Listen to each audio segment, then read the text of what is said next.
प्रिय भक्तों, आज हम लोग एक ऐसी कथा सुनने जा रहे हैं जिसे सुनने मात्र से आपके जीवन में सुख संपत्ति और धन की वर्षा होगी। तो चलिए कथा को प्रारंभ करते हैं। प्रिय भक्तों, किसी ने सच ही कहा है, अच्छे समय से ज्यादा अच्छे इंसान से रिश्ता बनाइए, क्योंकि अच्छा इंसान अच्छा समय ला सकता है, लेकिन याद रखना, अच्छा समय आपके जीवन में अच्छे इंसान को वापस नहीं ला सकता। प्रिय भक्तों, एक बार की बात है, एक गांव में एक आदमी रहता था। वह आदमी अकेला ही अपनी छोटी सी झोपड़ी में रहता था। वह आदमी बहुत ही ज्यादा आलसी था। वह कोई काम नहीं करता था। वह एकदम निठल्ला और नकारा था। बस वह हमेशा ऐसे मौके की खोज में रहता कि कहीं से खाना मिल जाए। तो एक दिन जब वह आदमी खाने की तलाश में भटक रहा था, तभी उसे एक आम का बगीचा दिखता है। वह कई दिनों से भूखा था, इसीलिए वह खाने की तलाश में बगीचे के अंदर चला जाता है। वह जाकर वहां देखता है कि बगीचे में अलग अलग और बहुत सारे पेड़ हैं। तो वह एक पेड़ पर चढ़ जाता है। वह जैसे ही फल तोड़ने वाला होता है, लेकिन तभी अचानक वहां पर उस बगीचे का मालिक आ जाता है और उस आदमी को पेड़ पर चढ़ता हुआ देख लेता है। और वह गुस्सा हो जाता है और उस आदमी को चिल्लाते हुए नीचे आने के लिए कहता है। लेकिन यह आदमी बगीचे के मालिक को देखकर डर जाता है और नीचे आने से मना कर देता है। तभी उस बगीचे का मालिक अंदर जाकर एक बड़ा सा डंडा लेकर आता है। यह देखकर वह आदमी तुरंत पेड़ से नीचे उतरता है और मालिक के वहां पहुंचने से पहले ही वह जल्दी पेड़ से नीचे उतर जाता है और जंगल की तरफ भागने लगता है और जंगल में जाकर छुप जाता है। कुछ देर के बाद वह आलसी आदमी वहां से निकलता है और जंगल के रास्ते से जब वह गांव की तरफ जा रहा था, तभी उसे एक लोमड़ी दिखती है जिसको सिर्फ दो ही पैर थे और उसके दो पैर टूटे हुए थे। वह जंगल में रिंगटी हुई चल रही थी। यह देखने के बाद वह सोचता है कि यह लोमड़ी अब तक इस घने जंगल में जिंदा कैसे है। यह लोमड़ी भाग नहीं सकती, चल नहीं सकती, तो कैसे ही अपने लिए खाने का इंतजाम करती होगी और कैसे यह लोमड़ी अपने आप को इस घने जंगल में दूसरे जानवरों से बचाती होगी। यह बात वह आदमी सोच ही रहा था कि तभी अचानक झाड़ियों के पीछे से किसी के आने की आवाज आती हुई सुनाई दी।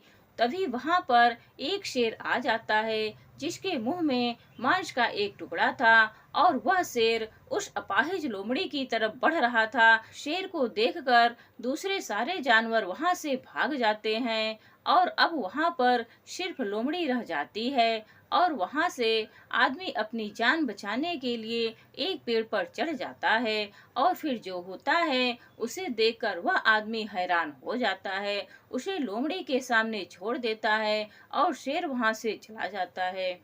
यह नजारा देखने के बाद वह आदमी हैरान हो जाता है और ऊपर वाले की योजना देखकर वह मन ही मन खुश भी हो जाता है। और तभी वह सोचता है कि ईश्वर के पास सबके लिए कोई न कोई योजना होती ही है और अगर ईश्वर के पास इस लोमड़ी के लिए योजना है, तो जरूर मेरे लिए भी उसके पास कोई ना कोई योजना जरूर होगी। और यह आदमी वहां से थोड़े दूर आगे चला जाता है। तभी वह आलसी आदमी रोड के साइड में एक बड़ा सा पेड़ देखकर उसके नीचे बैठ जाता है, यह सोचकर कि मेरे लिए भी कोई ना कोई खाना लेकर जरूर आएगा। वह आदमी 2 दिन तक उस जगह पर बैठकर इंतजार करता है, लेकिन कोई भी उसके लिए खाना लेकर नहीं आता। आखिरकार जब उसे भूख बर्दाश्त नहीं होती है, तो वह खुद ही खाने की तलाश में निकल पड़ता है। वह रास्ते से जा ही रहा था कि तभी उसे रास्ते में एक बुजुर्ग आदमी मिलता है। वह आलसी आदमी उनसे कहता है कि मुझे भूख लगी है, आपके पास कुछ खाने के लिए होगा तो मुझे दे दो। तभी वह बुजुर्ग आदमी उसे कुछ खाने और पीने को देता है। खाने पीने के बाद वह आदमी उन बुजुर्ग आदमी से कहता है कि मैंने 2 दिन पहले जो देखा आप उस पर विश्वास नहीं करेंगे। ईश्वर के पास मेरे लिए भी कोई ना कोई योजना जरूर होगी, लेकिन ईश्वर उस लोमड़ी पर अपनी दया दिखाई और मुझ पर नहीं। मेरे लिए कोई भी खाना लेकर नहीं आया। तभी उन बुजुर्ग आदमी ने मुस्कुराते हुए कहा, यह सच है कि ईश्वर के पास सभी के लिए कोई न कोई योजना तो जरूर होती है, और तुम्हारे लिए भी है, लेकिन तुमने उसे गलत तरीके से समझ लिया। वह तुम्हें लोमड़ी नहीं, बल्कि वह तुम्हें उस शेर की तरह बनाना चाहता था। प्रिय भक्तों, इस कहानी से हमें यह सीख मिलती है कि अगर हमारे जीवन को ध्यान से देखें तो हमें यह पता चलेगा कि जिंदगी सबक से भरी पड़ी है। और सोचो कि वह लोमड़ी सिर्फ बैठी हुई है और वह सिर्फ इंतजार कर रही है कि कब उसके साथ अच्छी चीज होगी, लेकिन वह आदमी यह भूल गया था कि वह लोमड़ी मजबूर थी। लेकिन हम उस लोमड़ी की तरह मजबूर और लाचार नहीं। ऊपर वाले ने क्षमता दी है अपना काम करने की, बिल्कुल उस शेर की तरह हमारे पास भी खुद की ताकत और क्षमता है हमारी हालत को बदलने की, लेकिन उसके लिए आपको प्रयास करने पड़ेंगे, तभी आप उस शेर की तरह बन पाएंगे। एक बार की बात है, एक राज्य में एक राजा था। उसका एक वफादार मंत्री था। राजा का मंत्री बहुत बुद्धिमान था। वह अक्सर कहा करता था कि जो भी होता है अच्छे के लिए होता है। एक बार राजा अपने सिंहासन पर बैठा था। मंत्री भी उसके बगल में ही बैठा था। अचानक मंत्री की तलवार राजा के पैर पर गिर गई और उसके पैर की एक उंगली कट गई। तभी मंत्री ने कहा, महाराज जी, जो भी होता है अच्छे के लिए होता है। राजा यह सुनकर बहुत गुस्सा हुआ। उसने मंत्री से पूछा कि मेरी उंगली कट गई और तुम कह रहे हो कि यह अच्छे के लिए हुआ है, इसमें अच्छा क्या है? राजा गुस्सा हो गया और मंत्री को जेल में कैद करने का आदेश दे दिया। मंत्री को इस बात का कोई दुख नहीं हुआ और वह जेल जाते समय उसने राजा से फिर से कहा, जो भी होता है अच्छे के लिए होता है। राजा यह सुनकर हैरान हो गया। उसने सोचा कि यह कितना अजीब व्यक्ति है। वह जेल जा रहा है और कह रहा है कि जो भी होता है अच्छे के लिए ही होता है। इस घटना को अब 3 महीने बीत गए थे।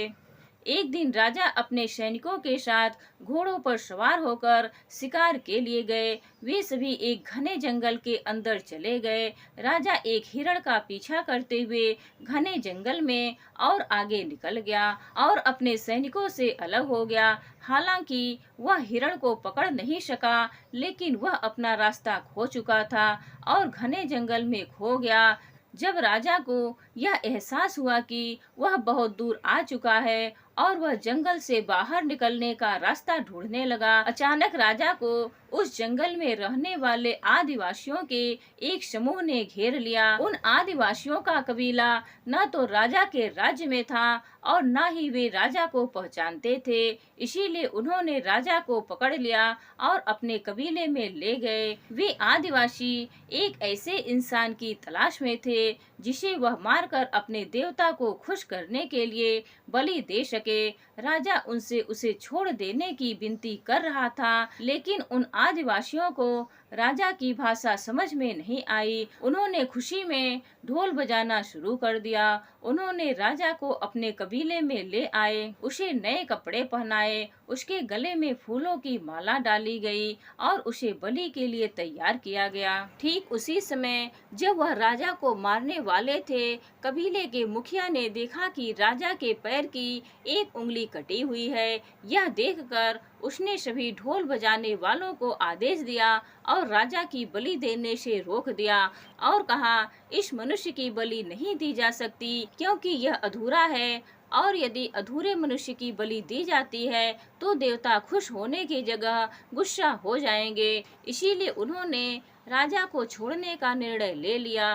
राजा खुशी खुशी जंगल से अपने महल में लौट आया। वापस आकर उसने सोचा कि यदि मेरे पैर की एक उंगली कटी नहीं होती तो वे आदिवासी आज मुझे मार देते। इसका मतलब मंत्री सही था, जो भी हुआ अच्छे के लिए हुआ। राजा ने सिपाहियों को तुरंत आदेश दिया कि मंत्री को जेल से बाहर निकालो। उसने मंत्री को उसका मंत्री पद वापस दे दिया और मंत्री से पूछा, मुझे बताओ कि उस दिन मेरी उंगली कटी थी और यह मेरे भले के लिए हुआ। मैं यह समझ गया हूँ, लेकिन आप 3 महीने जेल में रहे और आपको इतना कष्ट सहना पड़ा। आपके साथ तो बहुत बुरा हुआ। मंत्री मुस्कुराया और कहा, महाराज, मैं आपका प्रधानमंत्री था और मैं हमेशा आपके साथ रहता था। यदि मैं जेल में नहीं होता तो उस दिन भी आपके साथ होता। महाराज, आपकी कटी उंगली देखकर उन्होंने आपको छोड़ दिया, लेकिन मेरा शरीर पूर्ण था और यदि मैं आपके साथ होता तो वह मेरी बलि जरूर दे देते। इसीलिए अच्छा हुआ कि मैं उस दिन आपके साथ नहीं था और मैं जेल में था। इससे आपकी जान बच गई और मेरी भी जान बच गई। इसीलिए मैं हमेशा कहता हूँ कि जो भी होता है अच्छा होता है। प्रिय भक्तों, अगर हम अपने जीवन में देखें तो पाएंगे कि हमारे जीवन में भी कई बार ऐसा समय आता है जब हमें लगता है कि हमारे साथ बहुत बुरा हो रहा है या ऐसा नहीं होना चाहिए था, लेकिन कुछ समय के बाद अगर हम पीछे मुड़कर देखते हैं तो हमें लगता है कि उस समय जो भी हुआ वह अच्छे के लिए हुआ। दरअसल हम प्रत्येक घटना को अपनी बुद्धि से आंकने का प्रयास करते हैं, लेकिन वास्तव में हमारी बुद्धि भी सीमित होती है। हम अपनी सीमित बुद्धि से किसी घटना के उचित या अनुचित होने का आकलन नहीं कर सकते। पूरा संसार कर्म पर आधारित है। जो अच्छे कर्म करता है उसे सुख मिलता है और जो बुरे कर्म करता है उसे दुख मिलता है। इसीलिए अगर आप किसी दुखद दौर से गुजर रहे हैं तो हमेशा याद रखें कि आपके बुरे कर्म कट रहे हैं और प्रकृति आपको आपके बुरे कर्मों का फल देकर हर समय उन्नति की ओर ले जा रही है। यह सृष्टि हमारे दुश्मनों द्वारा नहीं बनाई गई है, इसीलिए इस दुनिया में कुछ भी गलत नहीं हो रहा है। इसीलिए अपने दिमाग से यह ख्याल निकाल दीजिए कि आपके साथ कुछ बुरा हो रहा है और हमेशा याद रखिए कि कभी कभी जो भी होता है अच्छे के लिए ही होता है। प्रिय भक्तों, उम्मीद करती हूँ आज की यह कहानी आप सभी को पसंद आई होगी। हर हर महादेव।